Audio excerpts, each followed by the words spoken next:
La lutte contre la cybercriminalité, les efforts de la direction de l'informatique et des traces technologiques récompensés, un réseau de criminels du net démantelé, ces hommes doués dans l'art de l'arnaque ont réussi à soutirer 41 millions de francs CFA à une Française. Les détails avec Landry Pounou. Flore Blondaise, de nationalité française, vient d'être victime d'une arnaque sur Internet. Âgée de 50 ans, elle voit ses rêves et ses économies s'envoler. Donc je l'ai connu en septembre 2011, que je le trouvais sympathique, intelligent. Je veux dire, il était très énergique dans toutes les actions qu'il faisait. Il était acheteur de cacao.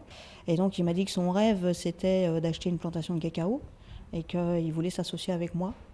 Donc il m'a fourni la photocopie de son permis. Il était canadien.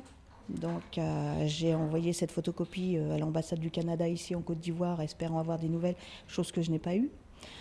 Donc ensuite, on a concrétisé ce projet, il m'a envoyé tous les documents que je lui avais demandé, donc j'ai eu confiance. J'ai envoyé exactement 65 000 €. Je veux qu'on arrête ces gens et je veux qu'on les mette en prison, qu'ils soient punis. La situation est en passe de trouver un dénouement. Depuis le mardi 2 octobre, la direction de l'informatique et des traces technologiques du ministère d'État, ministère de l'Intérieur ivoirien, a mis la main sur un maillon de la chaîne de faussaires.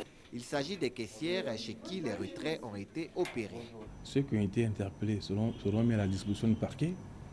Et à partir de ce moment-là, un juge d'instruction là-bas sera en charge du dossier. Il va certainement continuer l'enquête. Selon ces caissières, les transactions ont été faites pour rendre service à un client habituel. Ce dernier serait venu à plusieurs reprises effectuer des retraits d'argent avec des pièces d'identité qu'il présentait comme celles d'un de ses correspondants. D'abord, moi j'ai regardé dans le temps, je n'ai pas de liquidité. Comme je n'ai pas de liquidité, je dis, je n'ai pas de liquidité, hein. Mais je vais appeler une petite sœur pour voir si elle peut me rendre ce service. C'est comme ça. Après enquête, la police a pu identifier le cerveau de la bande. Mais ce dernier a pu s'échapper avec l'aide de riverains.